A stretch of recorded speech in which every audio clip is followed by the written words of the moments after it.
7টা। আমরা বর্তমানে এই যে গত রাতে ছিলাম হচ্ছে বারটানের ডরমিটরি সুনামগঞ্জে। এখন আমরা বেরোয় যাচ্ছি, যাব হচ্ছে টাঙ্গুয়ার হাওরের উদ্দেশ্যে আনোয়ারপুর ঘাটে। দেখাবে আনোয়ারপুর বোট ঘাটে আমাদের চেক ইন টাইম সকাল 9টা, অফিস থেকে যাত্রাপথ 1 ঘন্টার। কিন্তু আকাশ মেঘলা থাকায় আমরা 3 জন সকাল 7টায় বের হয়ে যাচ্ছি। বলছে ও মরে যায় হলো আমাকে বাঁচায় দিবে, কিন্তু কথা তো সাঁতার পারে, তাহলে ও মরবে কেন? জনপ্রতি 100 টাকা সিএনজি ভাড়া হলেও আমরা রিজার্ভ নিলাম 400 টাকায়। গতকালকে আমরা অনেক রোদের মধ্যে সাদা পাথর ঘুরছি, ট্যান হয়ে গেছি, কালো হয়ে গেছি, কিন্তু আজকে আশা করা যায় সেই সমস্যা হবে না, কারণ বাইরের ওয়েদার অনেক সুন্দর। মেঘলা আকাশ আর শান্ত স্নিগ্ধ বাতাসে আমরা ছুটে চলেছি সুনামগঞ্জের আনোয়ারপুর হাউস বোটের ঘাটে।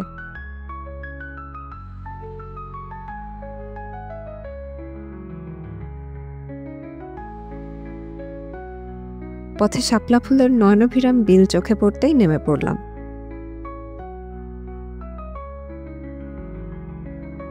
হালকা বৃষ্টি থাকায় তৎক্ষণাৎ শুরু হলো আবার যাত্রা।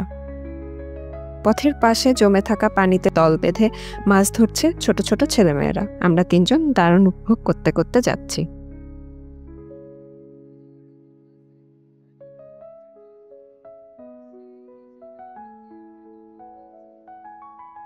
এভাবেই সকাল 8টার মধ্যে পৌঁছালাম আনোয়ারপুর বাজারে। সকালে সুনামগঞ্জ থেকে আমরা একটা সিএনজি ভাড়া করে আনোয়ারপুর এই যে ঘাট পর্যন্ত ভাড়া করি। তো ঘাটে এসে ওখানে যা যা যে বোটগুলো ছিল সেগুলো দেখে ভাবলাম যে হাতে তো সময় আছে, যেহেতু আমরা সময়ের 1 ঘন্টা আগে পৌঁছায় গেছিলাম, তো 1 ঘন্টা সময় আছে, ক্ষুধাও প্রচুর লাগছিল। তো আমরা হচ্ছে এখানে আনোয়ারপুর বাজারের একটা বালিচুরি বাজার, ওকে, এই বাজারে এসে হালকা কিছু নাস্তা করি। আমাদের বোটেও সকালের নাস্তা দিবে, তবে হালকা পাতলা খেয়ে যাওয়াই ভালো, এই জন্য আর কি খেয়ে নিলাম। এখন আবার যাচ্ছি ঘাটে আমাদের বোটের উদ্দেশ্যে।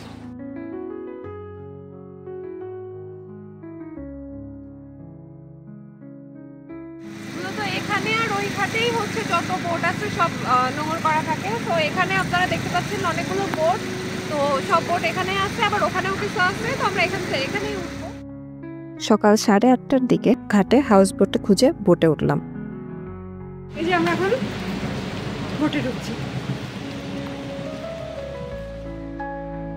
আমাদের ওয়েলকাম ড্রিঙ্কস দিয়ে স্বাগত জানালো।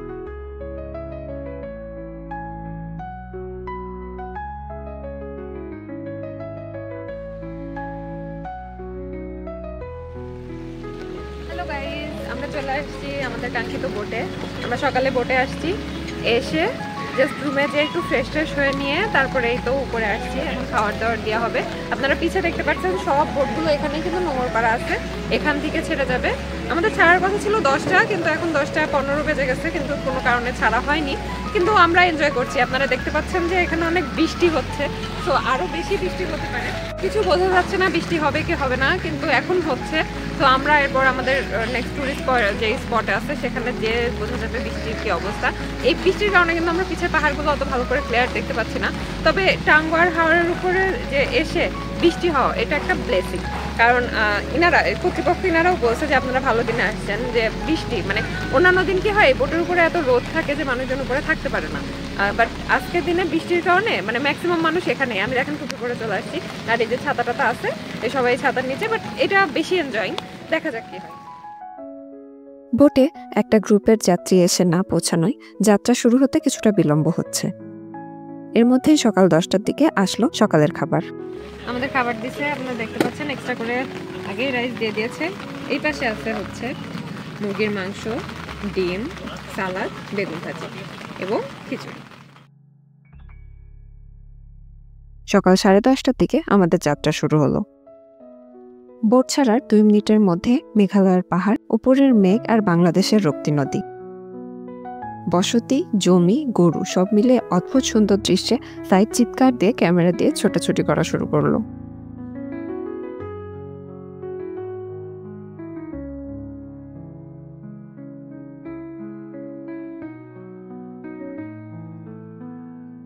মেঘে আবৃত মেঘালয় পাহাড়ের ঠিক নিচে টাঙ্গুয়ার হাওরের মধ্যে আমরা এগিয়ে চলেছি।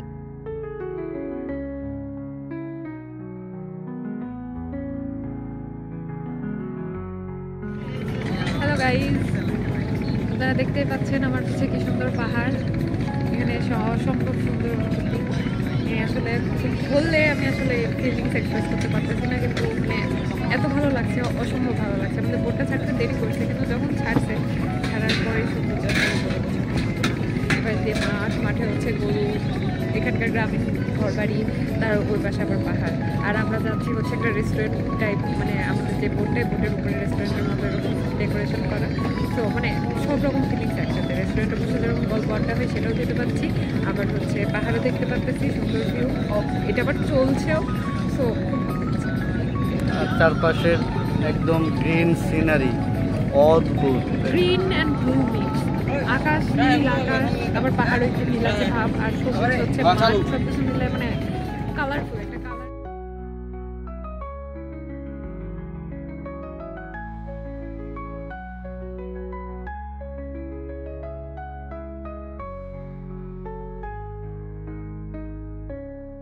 বিষয় কথা বলতেছে সবকিছু, এমনি এত সুন্দর লাগবে আপনার, মানে এটা এখানে আসতে পেরে খুশি, অবশ্যই খুশি আমি, মানে তোমার কি ট্যুরটা সফল হয়েছে? মনে হচ্ছে সফল হয়েছে? হ্যাঁ, ট্যুর অবশ্যই সফল। এর সাথে আর কি হলো? সকালে একটু ইয়া লাগছিল, কারণ ছাড়তে দেরি করছিল, বোট ছাড়তে দেরি করছিল, কিন্তু ছাড়ার পর থেকেই এত ভালো লাগতেছে, মানে ছাড়ার পর থেকেই আমরা পাহাড়ের পাশ দিয়ে ওই যে নদীতে হচ্ছে ভাসতেছি।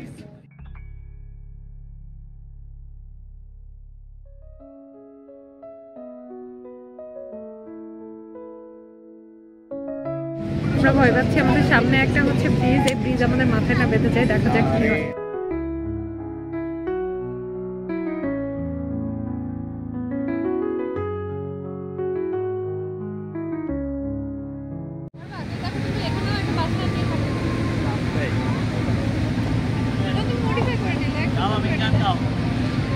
না, এখানে থাকতে গেলে এরকম বাসায় থাকতে হবে, মডিফাই করার সুযোগ নাই, কারণ এখানকার পরিবেশেই যদি থাকতে না পারি তাহলে হবে না।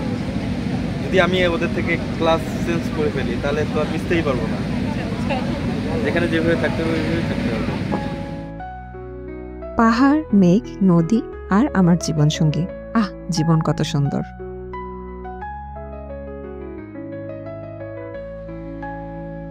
বেলা 12টার দিকে আমাদের হাউস বোটের পক্ষ থেকে পেয়ারা মাখা খেতে দেয়। আমার মনে হচ্ছে যে আমি ক্যাম্পাসে লাস্ট এত মজা আর কি পেয়ারা মাখা খাইছিলাম, তারপর লোকালি খাই এত বেশি মজা লাগে না। So this is must.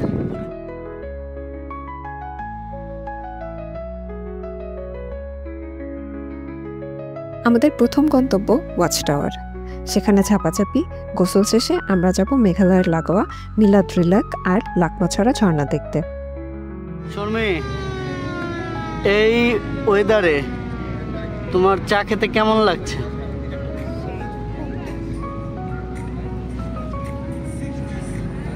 এই যে আমাদের এলোঝেলো রুম, আমরা সকালে আসছি, এসে এখানে সবকিছু করছি আলটিমেটলি, সেই জন্য রুমের ব্যাগপত্র দেখে বুঝতে পারছেন, বাট রুমটা অসাম। তো আমরা যখন ছবি দেখি তখন আমরা এক সাইডে জানালা দেখছিলাম, বাট আর এক সাইডেও যে জানালা আছে অ্যান্ড এত সুন্দর যে ভিউ আমরা পাবো এটা কখনো এক্সপেক্ট করিনি।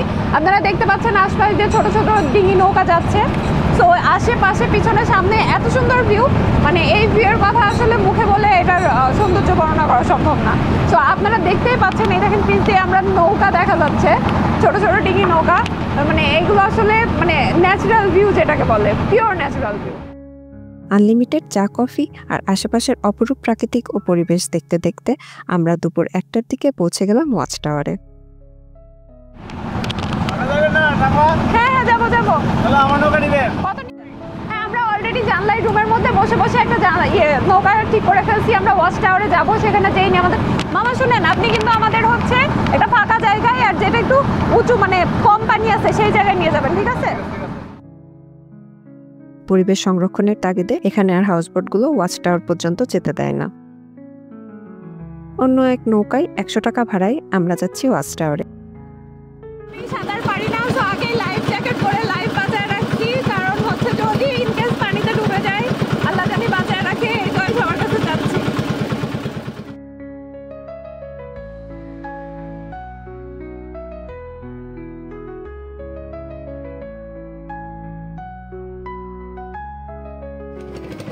সুন্দর আকাশ, সুন্দর পানি,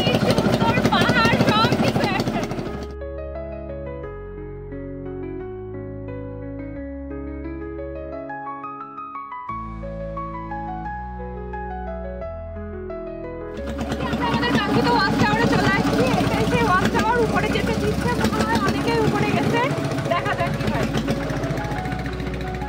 কষ্ট আর অত বেশি উঁচু না কিন্তু।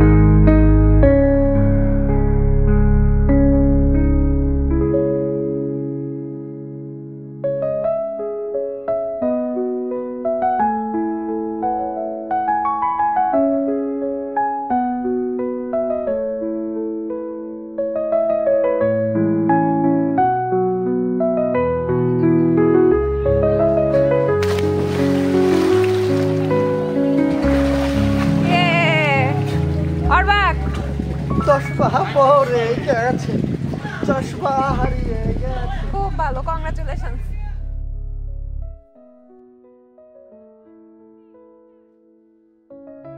আপনারা এদিক থেকে এসে দেখেন তো, উপর থেকে এই পানিটা ক্লিয়ার হতে পারে।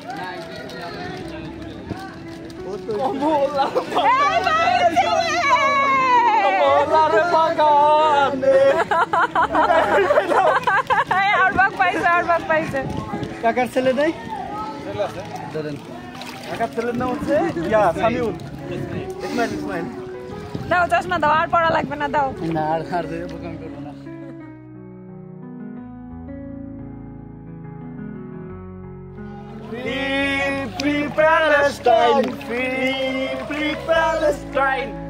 আমি আজকে প্রথমবারের মতো পানিতে নামলাম, এরকম লাইফ জ্যাকেট পরে ডুবে যাচ্ছি, ব্যালেন্স করতে পারতেছি না, এরকম। আর পানি অল্প একটু পানি, আচ্ছা দেখো পায়ে পাবা।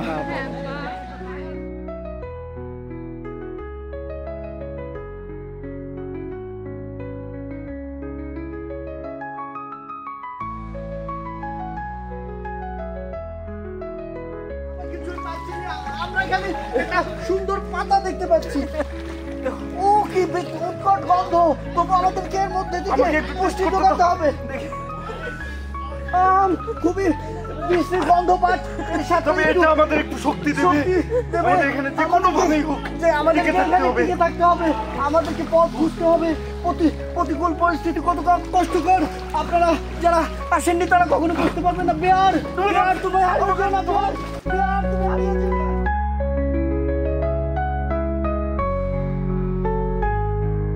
সাদা পাথরের পানি ছিল প্রচন্ড শীতল, অত শীতল না, বাট সব মিলায় ফিলিংসটা দারুণ লাগছে। মানে স্রোত ছিল, এখানে তো আর স্রোত নাই, স্থির পানি।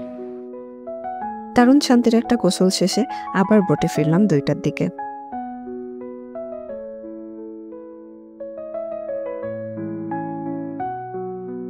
তিনটার দিকে বোট ছেড়ে দিয়ে সবাইকে লাঞ্চ দিল।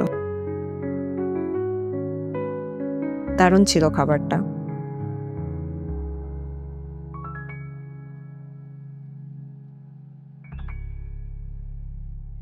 হাওর বলতে এখানে শুধু পানি আর পানি না, মাঝে মাঝে জনবসতি, জীবনযাপনের নানা অনুষঙ্গই আছে। আবার বোট চলল 1.5 ঘন্টার মতো।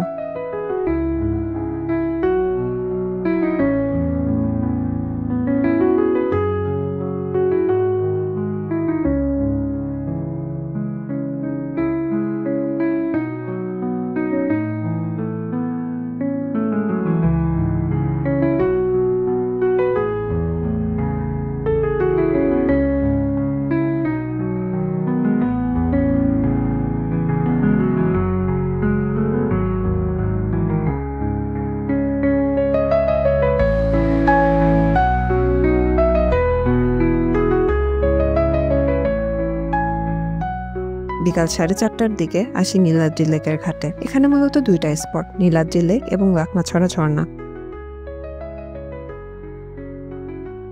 আমরা এখন লাকমাছড়া এবং নীলাদ্রি লেকের জন্য হাউসবোট থেকে নিচে নামবো, এই জন্য এখানে নোঙ্গর করছে।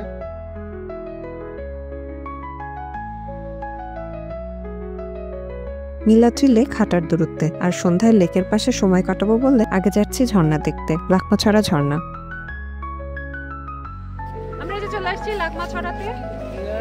এটা অনেকটা জাফলং এর মতো ভিউ, জাফলং এর মতো ভিউ, কিন্তু জাফলং না, এটা শুধু এটুকুই, আমরা জাস্ট পাহাড়টুকু দেখবো, এটাই, এর বেশি আর কিছু না।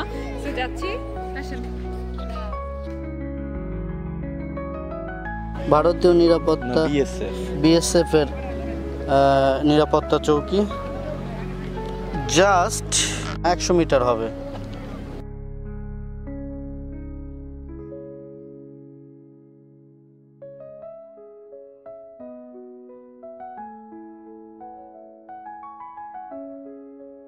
বাংলাদেশের শেষ সীমানা আন্তর্জাতিক সীমারেখা অতিক্রম করা নিষেধ, তারপরেও এখনই চলে যাচ্ছি।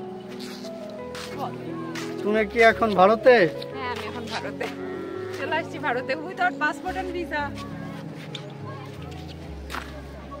এই যে এইটাই লাকমাছড়ার অনিন্দ সুন্দর দৃষ্টিনন্দন এক প্রশান্তকারী দৃশ্য।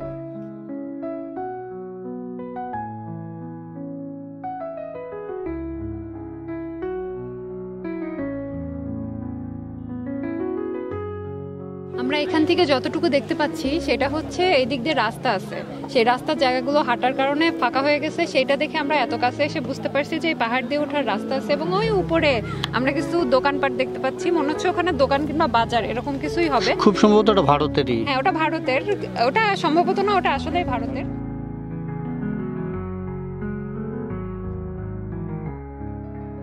So it's time to exit. এখন আমরা বেরিয়ে যাচ্ছি লাকমাছড়া থেকে, আর এরপর নেক্সট আমরা যাব হচ্ছে নীলাদ্রি লেক। সো আমার পিছে যে পাহাড়গুলো দেখছেন, এই পাহাড়গুলোতেই মানে মানুষজন দেখতে আসে, কিন্তু এটা, এই পাহাড়গুলো আসলে আমাদের না, পাহাড়গুলো ইন্ডিয়ার। সো এখান থেকে যেটুকু ভিউ পাওয়া যায় সেটুকু দেখার জন্যই আমরা সেই আমাদের বোট থেকে নেমে এই পর্যন্ত আসছি। ভালোই লাগলো, ছবি ভালো আসছে, এই তো ভালো। আর এই তো আমি হচ্ছে এখন পানির মধ্যে দিয়ে যাব, আপনারা দেখতে পারবেন।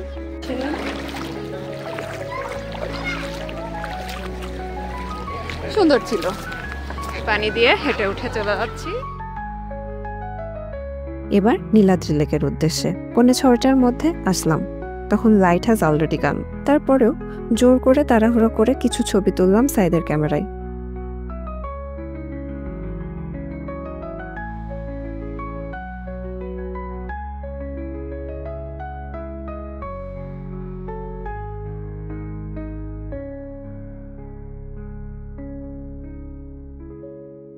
লেকে এই যে সিস্টেম আছে, নৌকায় করে ভিতরে আর একটু নিয়ে যাই। তো নীলাদ্রি লেক মূলত এখানে একটা লেক, এই লেকের এই আশপাশে পাহাড় আর লেক, এটাই সুন্দর জায়গা।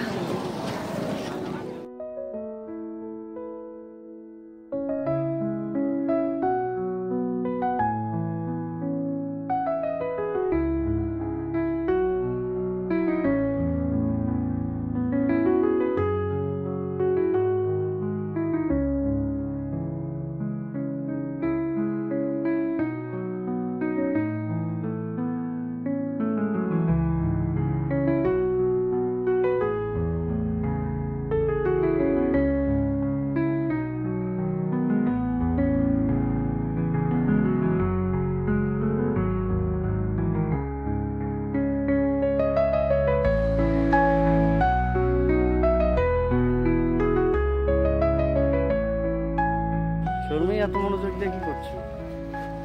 ছবি ডিলিট করছি। তোলা ছবি ডিলিট করছো যে? হ্যাঁ, মেমোরি কার্ডে জায়গা ফাঁকা নাই, জায়গা ফাঁকা করার জন্যই আর কি ডিলিট করছি। দেখা যাক।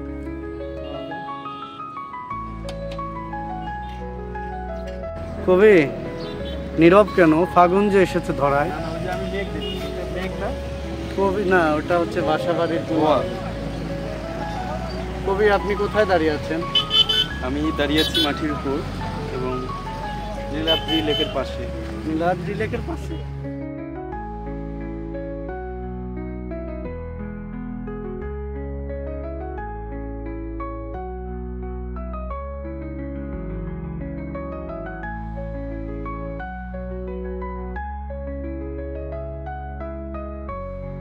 সূর্য অস্ত গেল মেঘালয় পাহাড়ের আড়ালে, নীলাদ্রি লেকের প্রশান্তি সন্ধ্যা। ও মাই গুডনেস, দেখুন ভারতের মেঘালয় পাহাড়ের বিএসএফ এর নিরাপত্তা চৌকিগুলো আলো বাংলাদেশের নীলাদ্রি লেকে প্রতিফলিত হচ্ছে। এরপর বোটে ফিরলাম। সন্ধ্যা 7:30টার দিকে নাস্তা খাচ্ছি।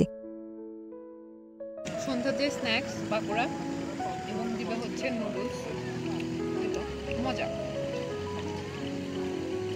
ঘুরে এত পরিমাণ খাইছি যে পেটে জায়গা নাই, এখন ওই খাবারটাই আছে, তারপরেও দিচ্ছে খাচ্ছি আর এনজয় করছি। সারি করে নোংর করা হাউসবোটগুলো রঙিন আলোয় রাত বাড়তে থাকলো।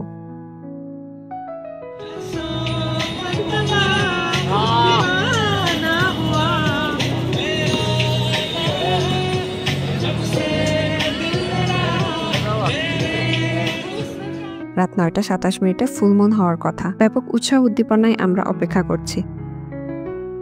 এই যে ফুলমুন উপভোগ করছি এই নৌকার বোটের ছাদে, আমাদের সাথে থাকুন। সুন্দর জায়গা, চাঁদের রিফ্লেকশন পানিতে পড়ছে, ভালো লাগছে। এটাকেই বলে ফুলমুন, আর আমরা সেই ফুলমুনটাকে এনজয় করছি।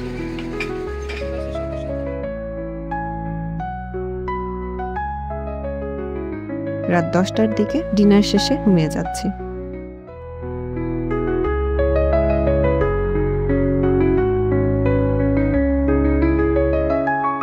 আগামীকাল আমাদের ট্যুর শিমুল বাগান, বারিকা টিলা, জাদুকাটা নদী, সুনামগঞ্জের সাদা পাথর, মিনি সুইজারল্যান্ড। সাথেই থাকুন।